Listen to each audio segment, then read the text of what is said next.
Almighty Jehovah Sabaoth, hear the voice of your children as we offer praise and thanksgiving to you. You are the God of the host of heaven, and we thank you for the fort that you have built around us. Amen. Today's devotion is God's fort. Our verse of meditation is Isaiah 47 verse 4. As for our Redeemer, the Lord of hosts is his name, the Holy One of Israel.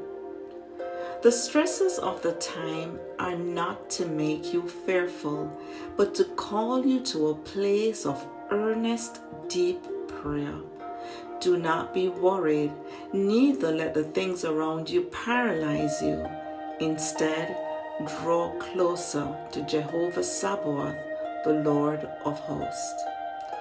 Stress is everywhere.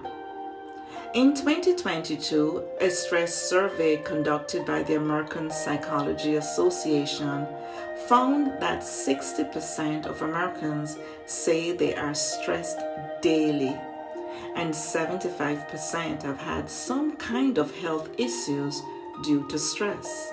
And this is not confined to any one country. For many people, the future seems dim. Up to 76% of those interviewed felt that their children will not inherit a better world. The significant causes of stress includes political climate, social divisiveness, race relations, as well as health. 81% of older Black persons who would have experienced the hard days of Jim Crow and the civil rights still feel that racial climate is now a major stressor for them. And young people were not untouched. For them, the future seems unsure. 49% said they're looking for other places to which they can move.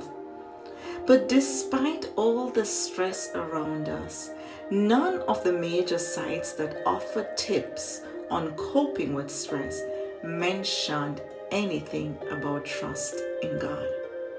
But God is the only fort, the only place that can shelter us in these times.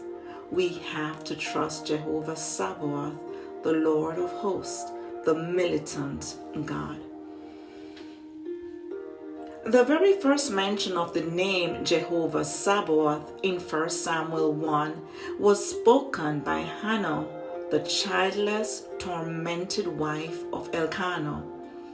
In addition to the personal struggle of not having children, she had to face the constant ridicule from Peninnah, the other woman who was very fertile. The family traveled each year to Shiloh to make their sacrifice, and in these times, Peninnah severely provoked Anna.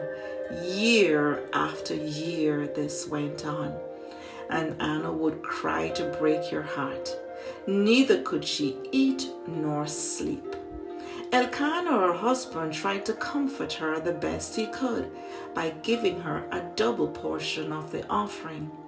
1 Samuel 1 verse 8 reads, her husband Elkanah would say to her, Hannah, why are you weeping? Why don't you eat?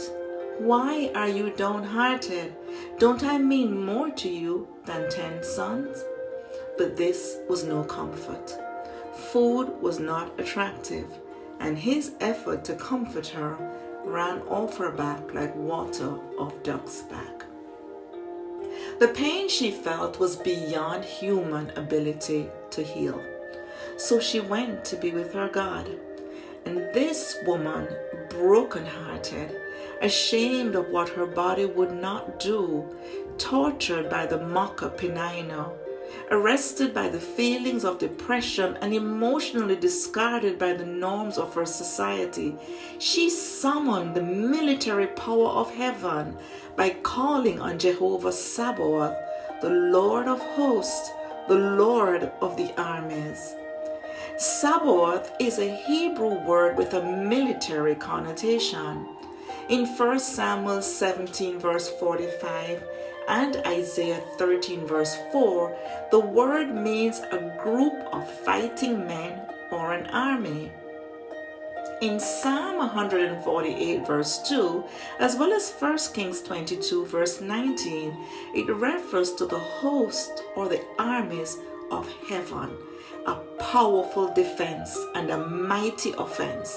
The most skillful armies led by the unbeatable warrior God. This is who Hannah called out to in 1 Samuel 1 verse 11 when she cried, "O Lord of hosts, remember me."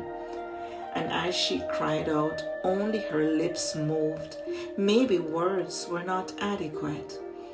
Eli, the high priest, observed her, and he concluded that this woman was drunk. How else could she be so oblivious to everything around her? But Hannah was summoning Jehovah Sabaoth. It was a military moment. In verse 11, she explained her mission to Eli. "I am a woman who is deeply troubled. I have not been drinking wine or beer. I was pouring out my soul to the Lord. Pouring out my soul before Jehovah Sabaoth." Desperate times call for desperate actions. What Anna faced was major. Remember how Rachel wept to Jacob, "Give me children or I will die." Genesis 30 verse 1. She viewed not having children like death. The general feeling of the time was that a woman was barren because God closed her womb. It was a social reproach, a point of shame, and a sense of worthlessness. Hannah also knew that a spiritual warfare was raging. How else could Peninnah's mocking intensify during the yearly sacred sanctuary service? It had to be the enemy. Principalities, powers, and rulers of darkness, says Paul in Ephesians 6 verse 12. But Jehovah Sabaoth was more than enough for the moment. She prayed, spread out her pain before her God, and left it right there in the sanctuary with El Sabaoth. Verse 18 ends with the phrase, "So the woman went her way and ate, and her face was no longer sad." The chains were broken, praise blocker of tears vanished, sadness was gone. Hannah was assured that her Redeemer, the Jehovah Sabaoth, had edged her into his fort. Hannah went on to give birth to the God-fearing Samuel, who ruled Israel for 47 years, and she had 3 other sons and 2 daughters. Hannah's Redeemer, Jehovah Sabaoth, hedged her around in his fort. Are you tired of the year-over-year torment, probably like Hannah? Is something troubling you to the point of great distress, no appetite, lack of sleep? Or are you similar to the 76% of Americans who are getting sick from stress? Take it to Jehovah Sabaoth. He by himself is an army that cannot be contented with. Yet he has at his command the armies of heaven. Hannah could not sleep, could not eat, could not relate to her husband. But when she called on Jehovah Sabaoth, he assured her all was well. Hannah's victory was complete. She was physically healed, emotionally unshackled, spiritually uplifted, and permanently blessed. And we can exchange our stress for this package also. It's your time to laugh at your enemies. Just call on Jehovah Sabaoth.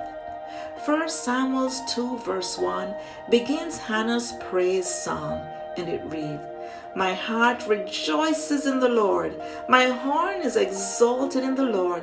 I smile at my enemies because I rejoice in your salvation."